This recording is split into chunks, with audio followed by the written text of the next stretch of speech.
Hamdan wa syukran lillah, salatan wa salaman ala rasulillah, amma ba'd. Yang saya hormati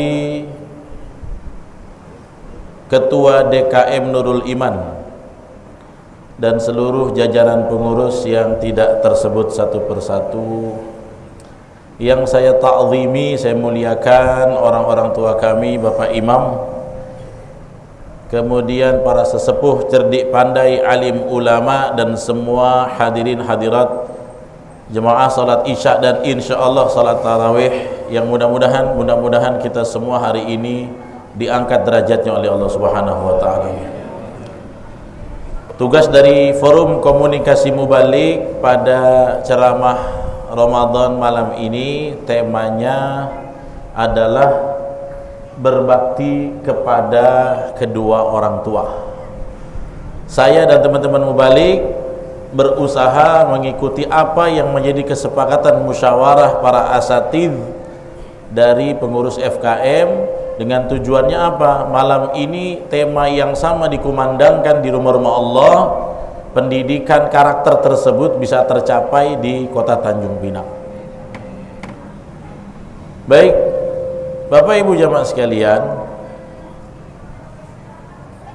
tentang berbakti kepada kedua orang tua ini merupakan satu kewajiban yang skala prioritas bagi seorang muslim muslimah.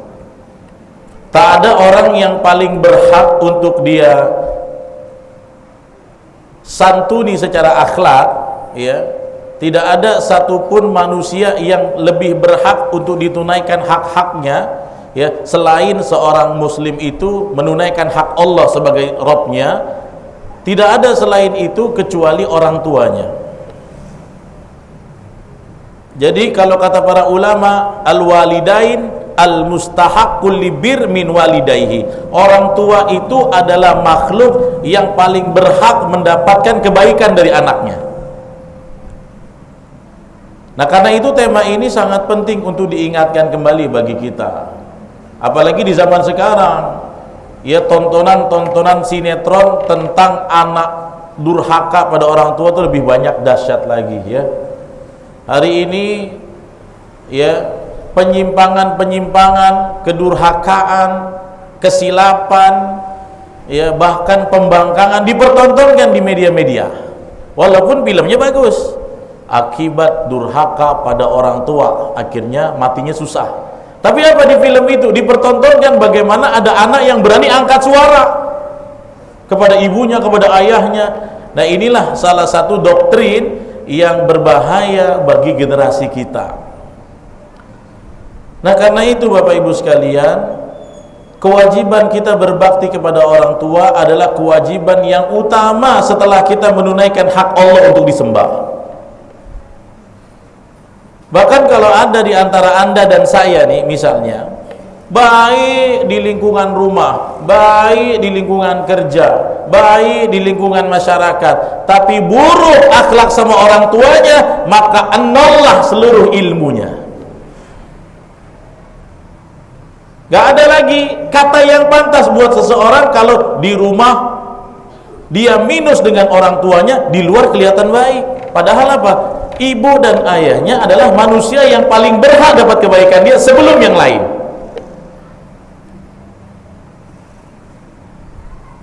Makanya diwasiatkan Allah dalam Quran, wa wasainal insana biwalidayhi husna.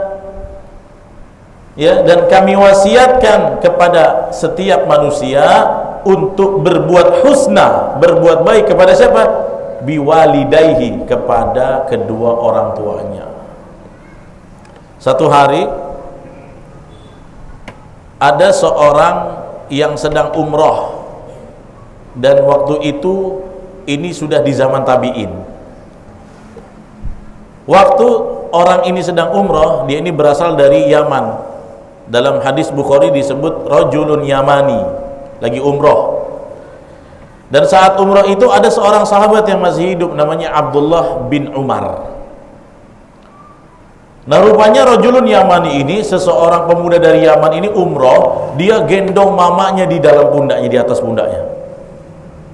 Bapak Ibu, yang namanya umroh itu tawaf sendirian aja capek, 7 putaran sendirian aja ya. Saya biasa bawa jamaah itu ibu-ibu, bapak-bapak yang sudah umur cukup lumayan, putaran ketiga sudah ngos-ngosan. Ini bayangin, bawa diri sendiri capek, tawaf 7 tuh. Dan tawaf itu harus 7. Kalau terputus, buang angin, buang air, harus wudhu dan lanjutkan lagi, nggak bisa diulang. Harus tuntaskan sampai 7 kali putaran. Nah, tiba-tiba seorang dari Yaman ini, dia umroh, dia gendong mamanya sambil keliling umroh. Selesai umroh, selesai dia tawaf, sholat di belakang makom Ibrahim. Ini sunnahnya. Kalau kita habis tawaf 7 kali putaran, nanti kita sholat di belakang makom Ibrahim. Habis dia gendong mamanya, tiba-tiba dia sholat di sebelahnya Abdullah ibn Umar radhiyallahu anhu. Dan dia ini terkenal karena salah satu muridnya Rasulullah, kiainya langsung Nabi Muhammad sallallahu alaihi wasallam, termasuk orang yang banyak meriwayatkan hadis. Nah, kemudian orang ini tanya, "Ya Abdullah, aqad abirru ilaiha?" Aku tadi sudah gendong mamaku keliling untuk tawaf 7 kali sampai digendong. Apakah aku sudah mengimbangi pengorbanannya dia dan sudah impas berbuat baik kepadanya? Maka kamu tanya itu tentang birrul walidain, kata Abdullah bin Umar. Maka Abdullah bin Umar mengatakan, tadi saat engkau menggendong ibumu keliling 7 kali tawaf, tidak akan bisa menyaingi pengorbanan ibumu walau bizahratin wahidah, walaupun 1 tarikan nafas waktu dia melahirkan kamu, wahai pemuda. 1 nafas seorang ibu waktu dia lahirkan anaknya, mempertaruhkan nyawa, ibu itu siap mati untuk anaknya, diputar 7 kali tawaf, belum bisa menyaingi 1 tarikan nafas ibu. Maka ini orang nyerah, ya udah, namanya berbuat baik sama orang tua, mau dilawan tidak bisa. Itulah tingginya. Anda ngebayangin, saya ngebayangin tawaf aja gendong orang itu udah capek. Tapi rupanya udah segitu capeknya, letih, lelah, penat, belum bisa seimbang dengan 1 tarikan nafas waktu mama kita melahirkan kita. Bayangin. Begitulah jasa orang tua. Makanya kalau ada yang bilang, oh saya kan yang ciptain Allah. Iya, tapi lewat mana engkau lahir? Tidak mungkin ujuk-ujuk engkau ada dari pabrik keluar manusia. Enggak, kamu itu diciptakan Allah melalui wasilah. Dan wasilahnya itu orang yang siap berkorban supaya engkau muncul di dunia. Siapa? Ibundamu, ibumu, ibumu, ibumu. Itu pengorbanan ibu.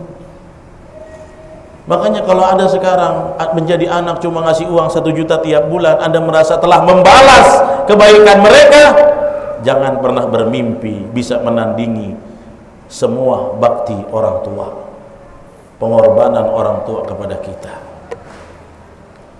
Nah, karena itu Nabi mengatakan, khairukum li ahli. Sebaik-baik kalian adalah orang yang paling baik sama keluarganya. Percuma Anda punya duit miliaran, tapi hubungan dengan orang tua rusak, kosong semua itu, percuma. Percuma di masyarakat dianggap tokoh, disegani orang, tetapi oleh ayah dan ibu merasa tersakiti dengan akhlak kita. Percuma kau punya segalanya, tinggi jabatanmu, hartamu di mana-mana, titelmu panjang, tapi ketika engkau dan orang tua belum bisa mengukir senyum bahagia di bibir mereka, semuanya sia-sia sebagai seorang hamba. Karena apa? 2 makhluk itu yang paling berhak dapat kebaikan kita sebelum orang lain. Kenapa? Karena 2 makhluk istimewa ini orang yang paling berjasa dibanding orang lain. Makanya di dalam Islam, kalau ada orang ya, dia tidak bisa berbuat baik sama orang tuanya, sudah pasti orang sama orang lain akan lebih parah. Wong orang yang berjasa saja dia nggak bisa jaga hubungan, apalagi sama orang yang nggak ada jasanya. Apalagi bulan Ramadan ini bulan baik, bulan Sya'ban itu bulannya saling memaafkan. Makanya kalau ada di antara Anda hari ini yang masih punya hubungan buruk sama orang tua, tobatlah. Jangan-jangan itu yang jadi pengganjal rizki kita. Anda yang hari ini sedang merantau, sedang bekerja, sedang cari uang, tapi engkau meninggalkan luka di hati orang tuamu, sia-sia semua yang kau lakukan. Kenapa? Ridho Allah tersangkut. Karena apa? Ridho Allah turun kalau orang tuamu ridho kepadamu. Ridho Allah fi ridho walidain, kata Nabi. Ridho Allah ada pada ridho kedua orang tua. Jangan sampai Anda meninggalkan dunia ini dalam keadaan orang tua Anda murka pada Anda. Jangan apa? Ridho Allah bisa-bisa tak sampai ke kubur kita. Sebab kita masih menyimpan urusan permasalahan dengan kedua orang tua. Ini bulan baik, bulan Ramadan. Kalau ada di antara Anda yang masih punya hubungan kurang baik dengan orang tua, malam ini saya mohon kita sama-sama perbaiki.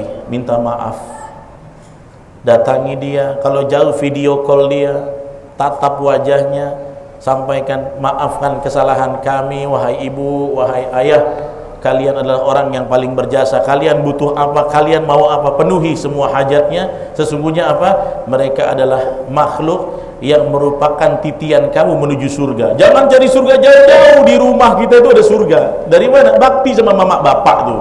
Itu surga yang jelas.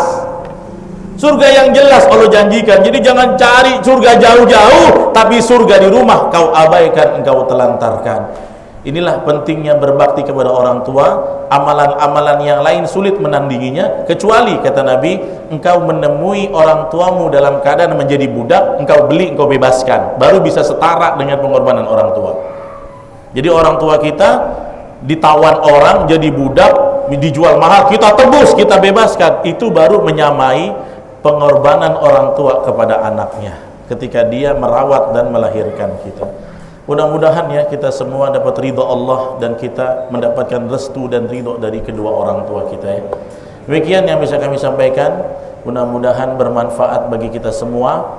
Kalau orang tua Anda hari ini sudah tiada, berbaktilah dengan doa dan amal soleh. Kirim supaya ngalir ke kubur mereka. Yang masih ada, bersimpuhlah, berbaktilah, usahakan sebagaimana mungkin semampu Anda, ukir senyum di bibir mereka. Maka Allah akan ridho pada kita.